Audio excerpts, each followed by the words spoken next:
Ejemplo 3.1. Problema 4.10 del libro base. Dos fuerzas verticales se aplican a una viga con la sección transversal que se muestra en la figura. Determine los esfuerzos máximos de tensión y compresión en la porción BC de la viga.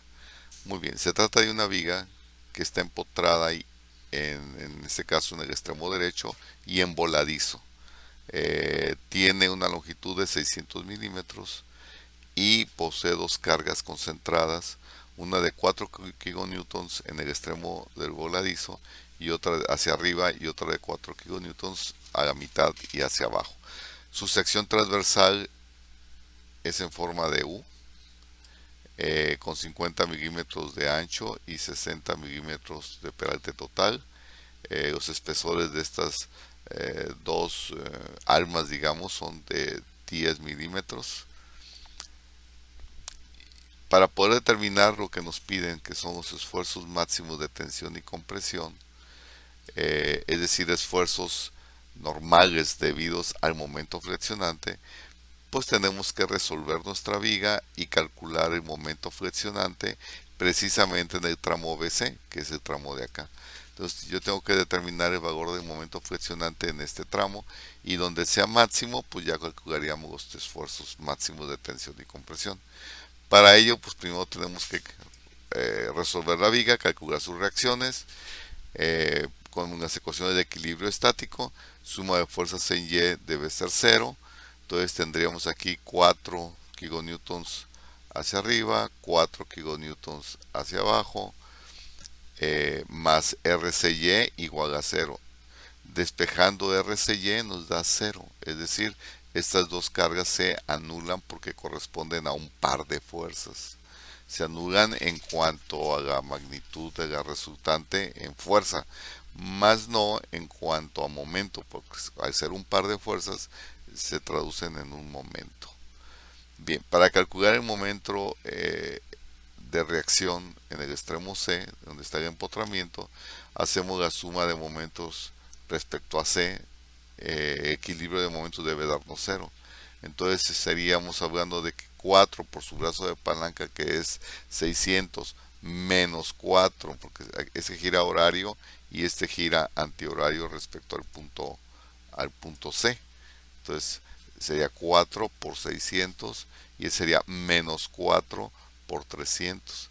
Menos MRC, que es el momento de reacción en C, debe ser igual a cero. Despejando nos da que el momento de reacción en C vale 1200 kilonewton milímetro. Todo lo estamos trabajando en kilonewtons y milímetros. Ya que tenemos resuelta la viga, pasamos a determinar, a construir los diagramas de cortante y momento flexionante. El diagrama de cortante nos va a permitir luego realizar el de momento flexionante. Entonces empezamos con el de cortante. Nos podemos ir directamente atendiendo a las cargas que tenemos. Aquí tenemos 4 kilonewtons hacia arriba, entonces se va a traducir en esta altura del diagrama de cortante. Como no hay carga distribuida, se va a ir horizontal, es decir, aquí nos vamos al no haber carga distribuida, esto no cambia. Y al llegar al punto B está 4 kilonewtons hacia abajo, entonces desciende y llegamos a cero. Y como en el resto de la viga no hay ninguna carga, se mantiene constante hasta llegar acá. Entonces el diagrama de fuerza cortante es una zona donde el cortante es positivo con 4 kilonewtons entre A y B, y de B a C pues es cero. A partir del diagrama de fuerza cortante, con sus áreas, podemos construir de momento flexionante. Entonces, al ser extremo un cantilever o un extremo envoladizo en el cual no hay un momento concentrado, pues el momento vale cero. Y a partir de este punto, en el punto A vale cero, el momento en el punto B sería cero más el área del diagrama de cortante, que es positivo y es un rectángulo. Esta área sería 300, que es la dimensión entre A y B, por la altura de 4. Entonces sería 4 por 300, nos da 1200 kilonewtons en este lugar. A partir de aquí, para llegar al punto C, sumamos el área del diagrama de cortante, pero como no hay diagrama, o es cero el cortante, entonces sería 1200 más cero, todo este tramo, y se mantiene el momento constante. Entonces, el momento en el tramo BC es de 1200 kilonewton milímetro y es constante. Entonces, con este valor vamos a determinar los esfuerzos normales, tensión-compresión, en la sección transversal de la viga. Para ello tenemos que determinar sus propiedades como figura plana y necesitamos obviamente el centro de gravedad, el momento de inercia respecto al eje de flexión. El eje de flexión sería, vamos a manejarlo como Z, Z, como Z', Z'. Es un eje horizontal que cruza por el centro de gravedad de la sección transversal. Alrededor de este eje se está generando el momento flexionante. Entonces es nuestro eje de flexión, así lo vamos a designar. Y hay que determinar cuál es su posición. A la distancia que haya de la parte inferior de la figura al centro de gravedad, lo vamos a definir como YCG. Y vamos a calcularlo. Para esto dividimos la figura en tres. Este pedacito de acá sería 1, 2, de hecho 1 y 2 serían iguales en dimensiones, y 3 toda la parte de abajo. Hacemos una tablita, ponemos figura, el área de la figura, la distancia al centro de gravedad en Y de cada figura, y luego el producto, o sea el momento, área por Y. Vamos a tomar como base al eje Z, que es el que pasa por la parte inferior de la sección transversal. Este va a ser nuestra línea de referencia. Z' ya va a estar ubicado en el centro de gravedad, pero Z va a estar en la base y es nuestra referencia para hacer los primeros cálculos. Entonces ponemos figura 1, es este rectángulo. Su área pues sería 10 milímetros por 50 milímetros, entonces serían 500 milímetros. ¿Cuál es su distancia en vertical al centro de gravedad de nuestro eje base Z? Pues sería la distancia desde aquí abajo hasta acá. Serían, aquí está marcado, 35 milímetros, que es la mitad de 50, o sea, de aquí a aquí hay 25, más otros 10, ya estamos hablando de estos 35. Entonces ahí tendríamos 35. Y el producto, que sería 17.500. La figura 2 es exactamente igual a la figura 1 y en altura la posición de su centro de gravedad también es 35 milímetros. Entonces la figura 2 queda idéntica a la 1. La figura 3, bueno, esta es esta figura acostadita, es este rectángulo cuya área sería su espesor de 10 por su ancho aquí que es 50. Estamos hablando también de 500 milímetros cuadrados. Y la altura Y a su centro de gravedad, como esto es 10 y es un rectángulo, sería la mitad. Estamos hablando de 5. Entonces sería 5. Producto serían 2500. Sumamos, esta es la suma de los momentos, es 37.500. Y el centro de gravedad ya de toda la figura, YSG, que es este de aquí, sería la sumatoria de momentos, es decir, de áreas por brazos Y, entre el área total y la sumatoria de áreas. Sería 1500. Entonces dividimos estos dos valores y nos da 25 milímetros. Quiere decir que esta posición del eje Z', Z' va a estar aquí a 25 milímetros, que sería YSG, de la base. Con ese dato ya ubicamos el eje neutro y el eje de flexión. Entonces procesamos ahora la siguiente parte de nuestro cálculo, que es determinar con respecto al eje de flexión el momento de inercia. Este es momento de inercia respecto a Z', Z'. Y aquí vamos a hacer uso del teorema de ejes paralelos o teorema de Steiner. Si lo recordamos por ahí, es un teorema muy importante que nos permite calcular el centro de gravedad de una figura a partir del centro de gravedad con relación a su, perdón, del momento de inercia. Podemos calcular el momento de inercia respecto al centro de gravedad de la figura y trasladarlo a otro eje paralelo al que pasa por su centro de gravedad. Aquí tenemos de hecho la fórmula. Sería el momento de inercia respecto a z, z', que es el eje de flexión por el centro de gravedad general de la figura, sería el momento de inercia de cada figurita de estas respecto a su propio centro de gravedad. Las figuras 1 y 2 tienen su centro de gravedad en estos puntos que estoy marcando. Entonces calcularíamos el ICG, que sería el momento de inercia de cada figura con respecto a su propio centro, cada figura con respecto a su propio centro, cada figura con respecto a su propio centro. Y a eso le añadiríamos el producto del área de la figura, por la distancia de su centro de gravedad al eje ZZ', es decir, qué distancia hay de aquí al eje ZZ', que es este. Ese es el eje. Entonces, de las figuras 1 y 2, la distancia es 10. De la figura 3, la distancia sería de aquí a acá, sería 20. Porque estamos hablando que es 25 al centro de gravedad. Entonces sería 25 menos la mitad de 10, ya nos daría 20. Entonces, estos serían los valores de D que van a ir al cuadrado. Ahora, por otra parte, un rectángulo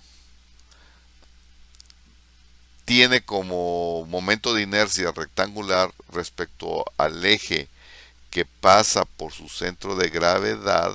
En el caso de un rectángulo, el centro de gravedad pues está al centro. Entonces tendríamos ya la fórmula, pues este ya está reducida y la utilizamos directamente. Sería la base por la altura o peralte al cubo entre 12. Nótese que si estuviéramos sacando el momento de inercia respecto a un eje pero vertical, lo que es base y h se invierten. En este caso, B es este ancho y h es esta dimensión. Entonces, cada rectángulo, su momento de inercia respecto a su propio centro de gravedad sería B por h al cubo entre 12. Y entonces, a partir de eso, ya construimos nuestra tablita con las tres figuras para calcular precisamente el momento de inercia respecto a su centro de gravedad de toda la figura. Y aquí tenemos la tablita. Figura 1, figura 2, figura 3. Figura 1 ponemos su área y la distancia D. Entonces, si nos vamos acá, figura 1 y a distancia D sería 10 milímetros respecto al Z', Z'. Luego aplicamos la fórmula para momento de inercia en un rectángulo, que sería B por h cúbica entre 12. Entonces, en este caso, B sería 10, h sería 50, la distancia de aquí a acá, al cubo, y sería un doceavo, para que sea entre 12. Y ya nos está dando ahí 104.167. Hacemos lo mismo con la figura 2. De hecho, es igual el valor. Para la figura 3, aquí tendríamos que su momento de inercia sería 50 por 10 al cubo. Aquí está, 50 por 10 al cubo entre 12. El área es 500 y la distancia de su centro de gravedad del rectángulo al centro de gravedad general, que es Z', Z', son 20 milímetros. Aquí está. Entonces ahora ya teníamos, y el momento de inercia pues serían 4167. Ya podríamos aplicar entonces la fórmula del teorema de Steiner, que sería la suma de su momento de inercia, que es este, respecto a su propio centro de gravedad, más el área de la figura, que aquí ya tenemos, por su D al cuadrado, que aquí tenemos D. Entonces en este caso sería 104.167 más 50 por 10 al cuadrado y nos da 154.167 milímetros cuartos. Lo mismo sería para la figura 2. Y para la figura 3, pues aquí tenemos los elementos, los sustituimos y nos da esto. Sumamos todos estos valores y este sería el momento de inercia de toda la sección con respecto al centro de gravedad de toda la sección. Serían 512.501 milímetros cuartos. Aquí tenemos ya el resultado. Ahora sí, conociendo el momento de inercia, ya nos podemos ir a hacer los cálculos de los esfuerzos normales debidos al momento flexionante. Y tenemos esta formulita, que el esfuerzo máximo debido al momento flexionante es el momento por C, que es la distancia a la fibra del centro de gravedad o eje neutro a la fibra más alejada, entre la I, que sería el momento de inercia respecto a su centro de gravedad de toda la figura. Entonces vamos a ir teniendo elementos. M vale 1200 kilonewtons y es positivo. Esto lo obtenemos ya lo obtuvimos cuando hicimos acá nuestro diagrama. Es este. En el tramo BC el momento vale 1200 kilonewton milímetro y es positivo. Entonces ya tenemos el momento. Para momentos positivos, la compresión está en la fibra superior y la tensión está en la fibra inferior. Recuerden, un momento positivo haría una curva cóncava hacia arriba, en donde acá en la parte superior estaría la compresión y en la parte inferior estaría la tensión. Entonces tenemos compresión, tensión. Para determinar el valor de la compresión máxima, tendríamos que irnos a la sección transversal y obtendríamos en el punto más alejado, que sería este, en donde la C sería del eje neutro o centro de gravedad general hasta la fibra de aquí. Y la tensión máxima la tendríamos en la parte inferior, acá, que es precisamente donde está la fibra más alejada con relación al eje neutro o al centro de gravedad global. Entonces voy a tener dos valores de C.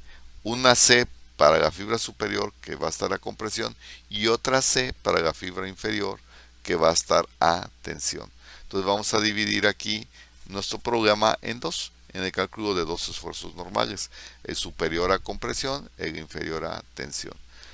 Ya tenemos los valores, entonces nos vamos a esta parte. Tenemos que el momento de inercia vale 512.501 milímetros cuartos. La C para la fibra superior serían 35 milímetros. Todo es 60. Recuerden que aquí es 25. Era Y del centro de gravedad. Por lo tanto nos quedan 35. Y la C para la fibra inferior, que estaría aquí, pues serían 25 milímetros. Entonces ya tendríamos, digamos, las dos fibras con sus dos valores de C. C superior y C inferior. Ahora sí, procesamos. El esfuerzo máximo superior, que va a estar a compresión, va a ser el momento flexionante que tenemos por la C superior entre el momento de inercia, y sustituimos 1200 kilonewtons milímetro por 35, que es esta C superior, milímetros, entre el momento de inercia que ya traemos calculado de 512.501. Al hacer la operación nos da 0.08195 kilonewton sobre milímetro cuadrado, que son las unidades en que estamos trabajando, kilonewtons y milímetros. Pasándolo a newtons, porque es un valor muy chiquito, pues simplemente lo multiplicamos por 1000 y nos quedaría 81.95 newtons sobre milímetro cuadrado, y cada newton por milímetro cuadrado equivale a un megapascal. Entonces esto pasaría a ser 81.95 megapascales o newton sobre milímetro cuadrado, y se trata de un esfuerzo de compresión y sería el máximo sobre la fibra superior. Al irnos en la fibra inferior, el esfuerzo máximo de tensión en la fibra inferior sería M por la C inferior entre I. Entonces es exactamente lo mismo, nada más que sustituiríamos la C inferior, que en este caso pues es el 25, y los otros dos datos, como es el momento y el momento de inercia, pues no cambian, son los mismos. Nos daría 0.05854 kilonewtons por milímetro cuadrado. Pasándolo a megapascal, lo dividimos, lo multiplicamos, perdón, por 1000 y serían 58.54 megapascales, y se trata de un esfuerzo de tensión y es máximo porque está en la fibra más alejada en la parte inferior.